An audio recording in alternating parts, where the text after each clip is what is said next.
So it's a case of providing the evidence, like I say, just being factual, um, and trying to show him and demonstrate how these things can help him. Going back to my point before, if you can demonstrate to Greg that this is going to make his life easier, or if for whatever reason, either easier, faster, safer, more efficient, any of those things, then you'll start winning them around. And I've seen it happen. I have seen I've seen Greg's turn around and become supporters. The cool thing is, right, the best thing about this is that if you can sway a Greg, then they become your biggest champions. Because if they are brave enough to come off that fence and change, they will be your biggest supporter.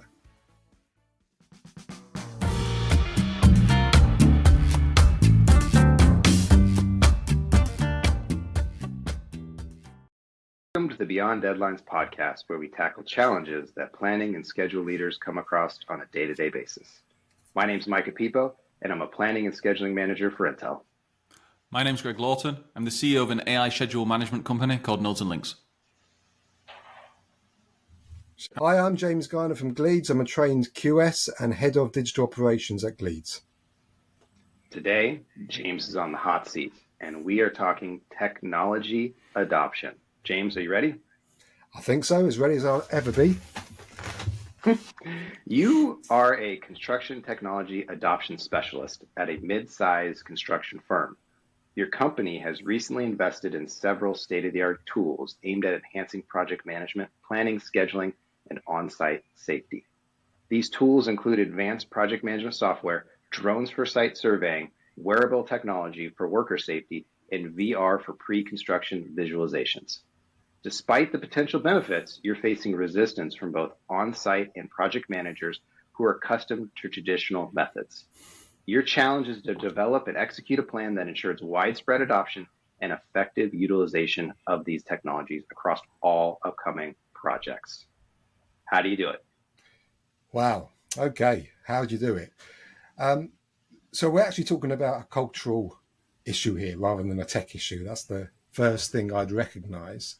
And I think this is a really real challenge in the industry right now. This is what a lot of people are going through because the tech's there.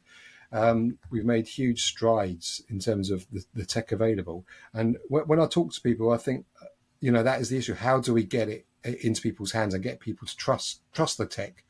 And there's various barriers. Some of it may be a trust thing. Some of it may be a fear thing. So the first thing I would do before anything else is you've got to find out the state of the nation. So I'd start off with some kind of assessment, like call it a data maturity assessment or whatever you call it, skills assessment, but some kind of survey of the organization to find out where people are, because you don't know what you don't know until you've done that. And when I've done that before, you often find out, there's the naysayers, they'll always be there, but you'll also pick up a few champions along the way that you might not know about. And they are going to be valuable in the rolling it out, because if you can get a few real life champions to help with the case studies and help with the implementation, that's worth its weight in gold. So that's the first thing I'd do. Well, let me jump in and challenge you a little bit on that, on your initial part where you said it's a cultural issue, not a tech issue. Can you speak a little bit more about that? What if I played devil's advocate and said, well, what if the tech was just better? Well, I think often the tech is just better. So when I say that it's a cultural issue, I think that, going back maybe a decade ago, there would be an argument with a lot of these processes that the tech's trying to replicate, that it was worse or more cumbersome than doing it the traditional way. That's no longer the case.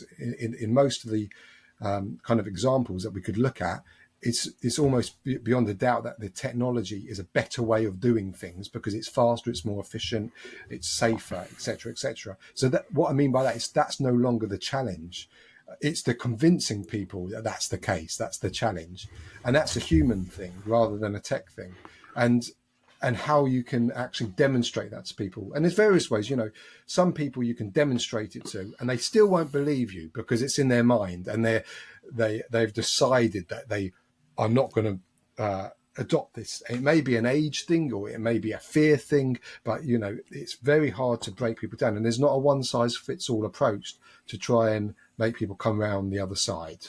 So that's what I mean by it's a cultural thing. It would have been a tech thing, and I'm not saying these are all. What's your definition of a What's your definition of a cultural thing here. I, yeah, well, I, and that varies again to person. So a cultural thing, it may be a case of people coming towards the end of their career, just saying that I don't want to have to change the way I've done things for my entire career.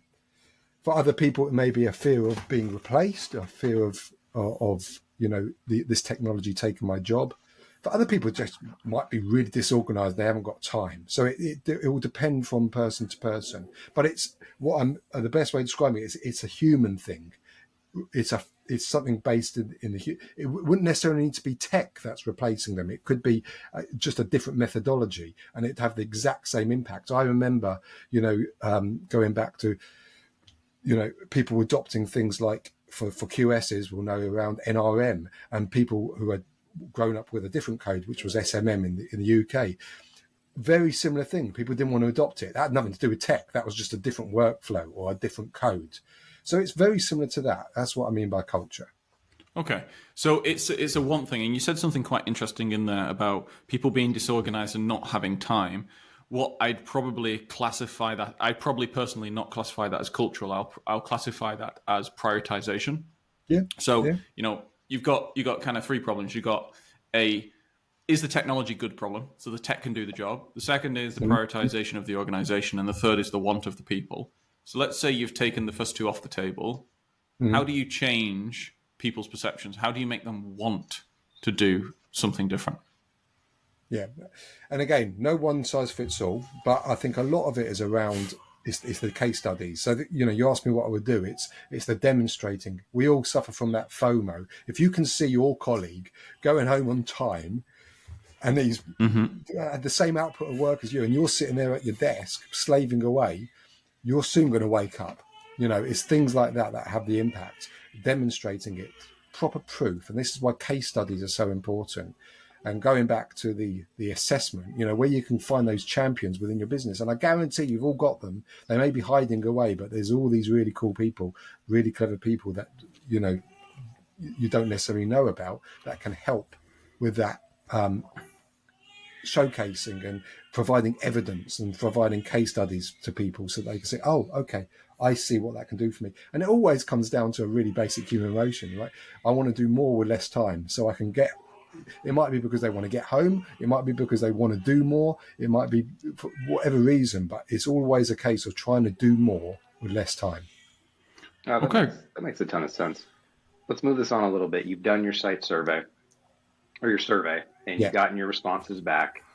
You maybe have found a couple champions, but then this construction project manager named Greg Lawton just absolutely trashes what you're doing in your survey in a very nice professional manner. He says, doesn't work, points out all the issues with it, and is basically a roadblock to you moving forward. Yeah. How would you handle an individual like Greg? Right. And that will happen, right? I guarantee with any survey you do, you will always have a Greg. And always have a Greg. So, such a pain. And there's two ways of dealing with it. Now, what you've got to realize, you're not going to please everyone all the time, right? So there's some people but you shouldn't let that dissuade you from carrying on. And you should still engage with Greg, but you don't, just because you're not going to persuade him doesn't mean that the rest of it is not still valid.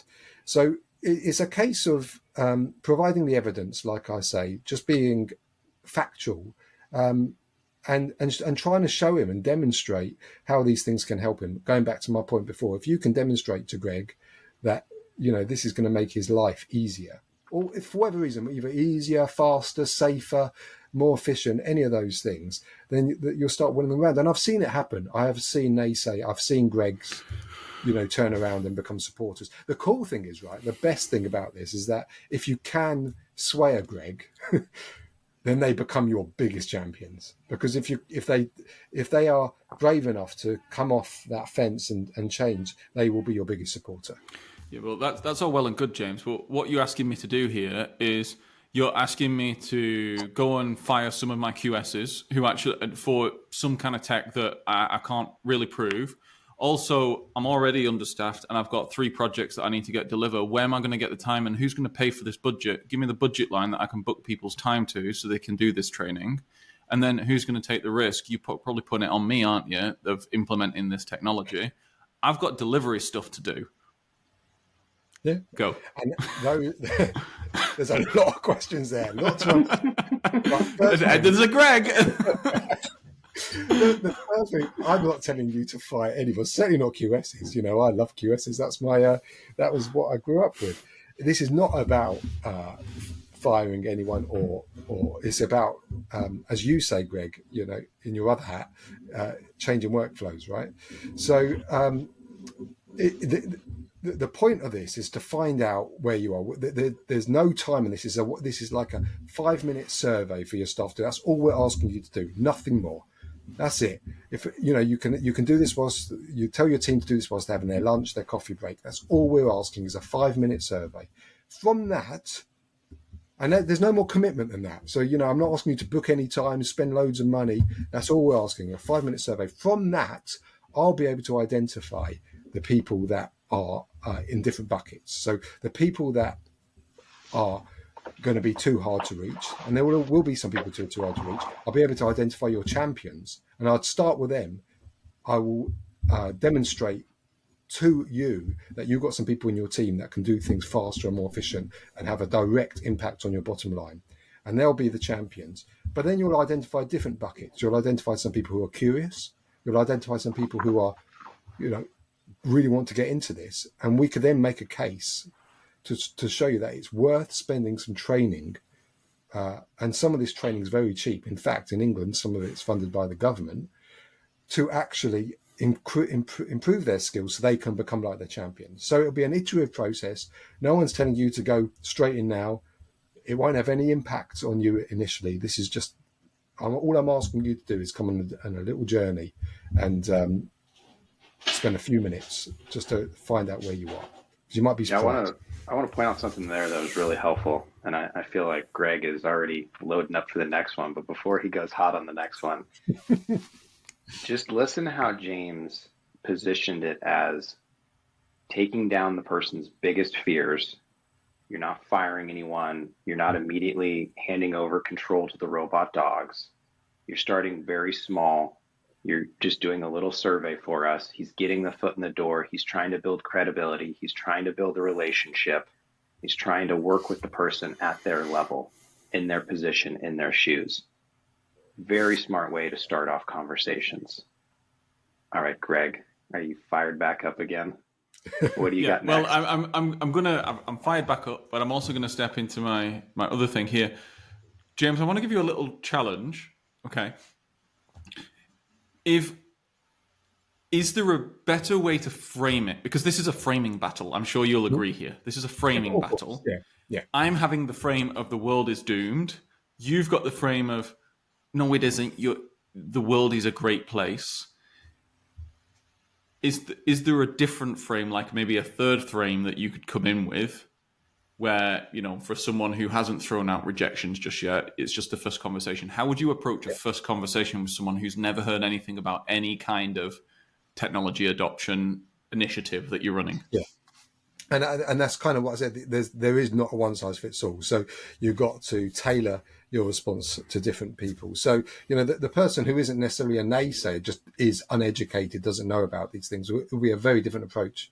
And that will be more around the conversation. Just, you know, did you know? Did you know about these things? And, you know, we do a lot of lunch and learns. So, you know, 1 hour session just over the lunch breaks, just to sort of break the ice and show people. And that can lead to some really interesting follow-up conversations. So I think you've got to, and it gets really difficult when you're doing it to a large group of people, because you'll have a mixture of these people. You'll have the advocates, you'll have the naysayers, and you'll have the educators, and that makes it harder. The one-to-one conversations are actually easier because you can frame it exactly as you said, Greg, to the person that you're talking to. Got it. Okay. So I'll go back into now rejectful Greg. Let's call it rejectful Greg. Okay. Oh, he's back, is he? Fearful Greg is a better one, actually. Fearful Greg. Okay. So, right. So I'm not having to fire anyone right now. Yeah, but like this tech, it doesn't even work. It doesn't even work. So, like, why are we dropping tools and techniques that we've used for decades that we know work? And by the way, if I don't hit my targets, we're screwed. So, why are we introducing risk into the business? Are you going to take the risk? Yeah, and that's a real one as well. And so again, no one's telling you to drop it. No one's telling you this is like you're going to do this course and tomorrow you're going to drop what you do and you're going to do this. It will be iterative, and yeah, sometimes the tech doesn't work for reasons outside. It might be just you're not understanding how to use it. So that's where the training comes in and saying, well, why doesn't it work? There's always a reason for everything, right? So it will be understanding what are your barriers, what are you finding a challenge, and that's why you say, look, we'll do this iteratively. No one's telling you to drop your tried and tested processes straight away.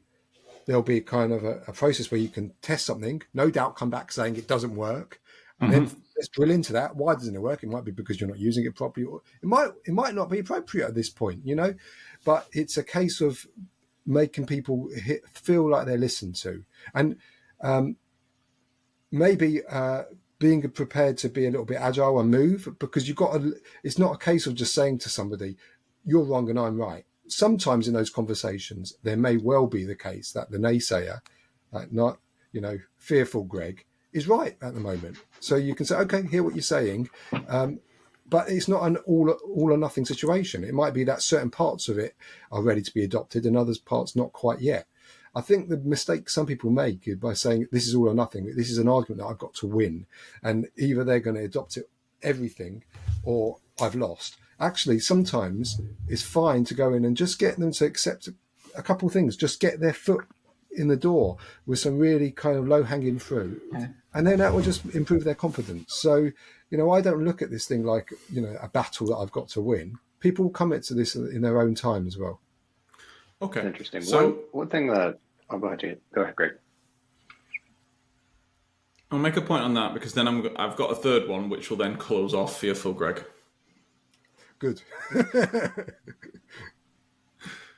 you got a question, Micah? Because you can clip this. Oh, yeah. No, let me. And this may take us on a little bit of a tangent, but one of the best approaches I've seen is doing the processes in parallel, the old with the new, doing them independent on almost two different projects, and then basically A/B testing them, and then coming back and being able to compare them.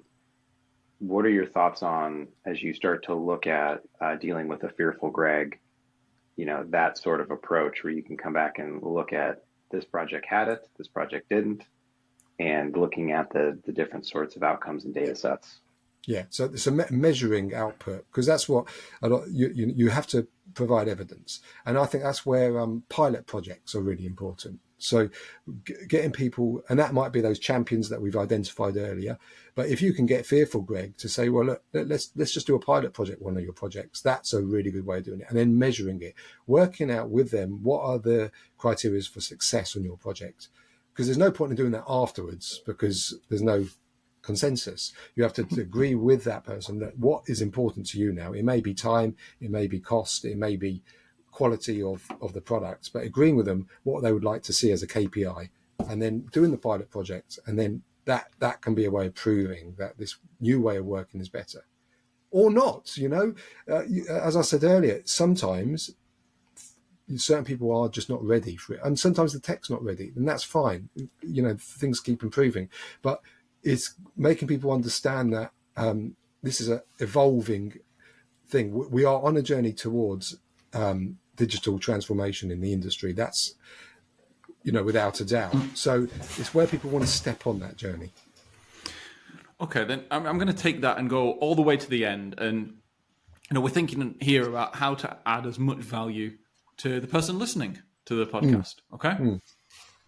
Let's say you've tried everything, you've gone all the way. No, James, no, you'll have to fire me. I'm not doing this. I'm not doing anything you say. I just reject it for whatever reason. I've built an own little empire. I don't want you messing with my empire, whatever. I'm just saying no. Yeah. How do you deal with people who are like that? So that won't be everyone, right? That will never be everyone. So, and you have to accept that that might happen. I think there may be some people or some parts of an organization, whatever it may be, that will have that way. So what you then do is you channel your energy into the people that say yes, and you just you just work with them, and eventually they will come round when they see that either their colleagues or their competitors are taking this on. By which point it may well be too late, and they may be saying, "Oh, I wish I'd done this earlier." But you've given them every opportunity, and you just this is where the cultural thing comes in, the relate and the human element.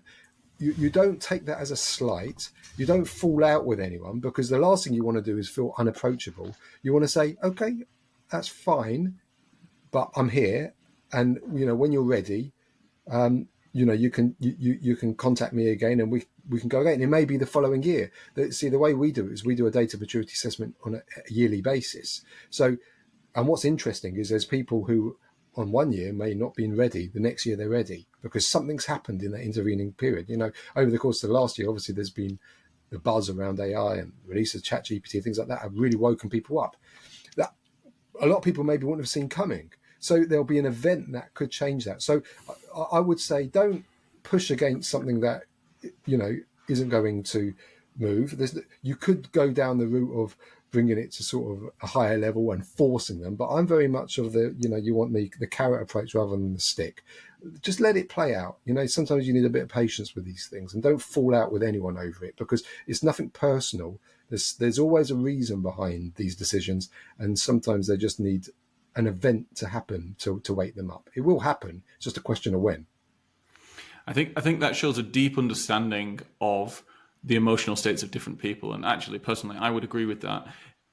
For all the listeners listening here, you'd be incredibly tempted to go after the person and go more senior or anything, because they said no. They almost insulted your work, your ideas, what you do. I would completely agree with James. No, you win. You bring about this level of change through love and generosity, not through hate, spite, and force. Yeah. And you've got to have a bit of a hard skin. Like you say, it's very easy to take these things personally because we're so invested in it. This is what we're trying to do. And I've taken things personally in the past. We're all human. But when you step back and just say, okay, this isn't about me, this is something else. Like you say, the person who's stacked out, there's always a human reason behind it. Got it. Okay. So coming full circle back to the main question. So you have resistance from both on-site workers and project managers who've accustomed to traditional methods. Your challenge is to develop and execute a plan that ensures widespread adoption. Yeah. Let's say that I enforced that this was a 5-step plan, something like that. Or correct me, tell me how many steps it should be. What would this plan have as the main pillars? So number one is survey. Yeah. Data maturity assessment, number one. Find out where you stand. Number two would be implement some kind of training program. And when I say training program, it's more than just a training program. It's a cultural change program. It's giving people the tools to understand that this is a core part of their job and they have to upskill themselves. Number three would then be around pilot projects, evidence demonstrations, so pilot projects and case studies. Like I say, you build up that stock of case studies to give the people the fear of missing out, to give people the evidence that they need. And then I think, where was that? Was that three? And all the way through this, you're iterating and making adjustments. I think number four then is what I call the kind of the top-down, bottom-up approach. So you've got to have that, depending on what your organization is, but that kind of top-level C-suite behind it. And that's really important, but that only goes so far. You also need the bottom-up approach. So you need to reach to the younger generation, the people coming through, the digital natives that have come through learning how to code from university and from school curriculum, to also be the influencers. If you have both those together, and you can demonstrate you've got the supporters at the C-suite and the supporters, coming into the organisation, that's really, really powerful. And then I think the last one would be ongoing support and research. So setting up some kind of community of practice, making sure there's drop-in sessions, making sure people feel supported to continue the journey, because it would be very easy for people to say, "Well, I've given you a training session. What you're moaning about?" But you need that support so people don't drop out, people don't get frustrated. I So, think that also percolates new ideas, right? Those yeah, those support sessions, the people will bring in a new idea, and you'll sit there and you'll wonder, how did this person ever think of this and do this? Because it's so brilliant, and you never thought of it before. But it's yeah, because they have the tool, the process in their hand, and they're out using it and trying to make it better. yeah, and that's why things like hackathons are so cool, because that you come up with ideas that you wouldn't have even thought of. It's just totally out of left field. So yeah, and then you just keep rinsing and repeating that. It's not a one-off thing. It's not like, well, I'm going to do digital transformation and I'm going to do it from this year till December and that'll be it. It's just continuous, because there's always new technologies that come in. There's always the next wave. Someone described it to me as you've got to be building your second S curve as you're in the middle of your first S curve. And that I really understood that. You've That's always amazing. got to be thinking about that next S curve. Beautiful. Well, let's imagine that you're incredibly successful in this scenario, and that actually now the problem that you have to deal with is that so much technology has been adopted that there's an on-site drone racing club, and people are not building the construction site because they're too busy racing their drones, Oh and the my QAs Angry, are the referees. Angry Greg has set up a betting ring now, Yeah, an Angry Greg illegal is now betting some kind ring. of mob boss. Well, firstly, what's not to like about that? I think if people got time to be racing drones, then we've succeeded. Let them have a bit of fun. What about deal fun? I got Yeah, 20 on the blue one. It looks like it's got upgraded fans. I can see a news story breaking out for this one. Yeah, latest train extension delayed because site team racing drones. Yeah, I don't know what to say about that one. James Gartner at fault. Yeah, yeah. It's fine. I'm used to Technology that. transformation too good. Yeah, yeah. Well, Well, James, we've come about to the end of this episode. Any final thoughts or anything you want to leave our listeners with?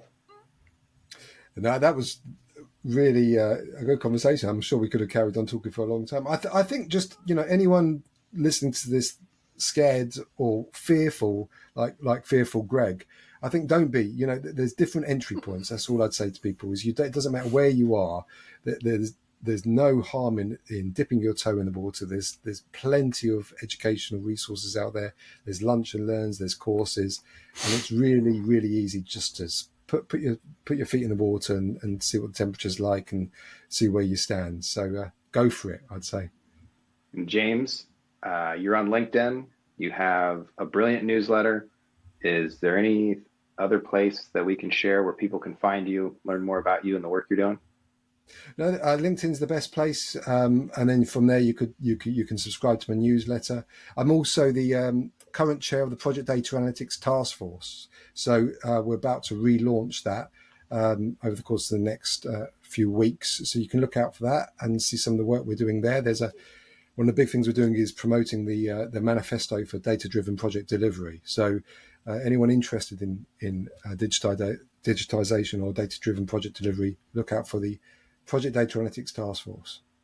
Perfect. We'll put all of those links in the show notes. Fantastic. Most systems you're on, those will be below, folks. So go click on the links, go see what James is up to.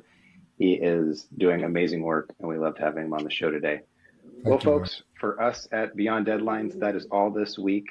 As usual, if you liked it, please subscribe. If you really liked it, please share with a friend and go check out some of our other content as well. We have 2 newsletters, and I may be a little biased here, but they're awesome. So for us, Beyond Deadlines, see you next week.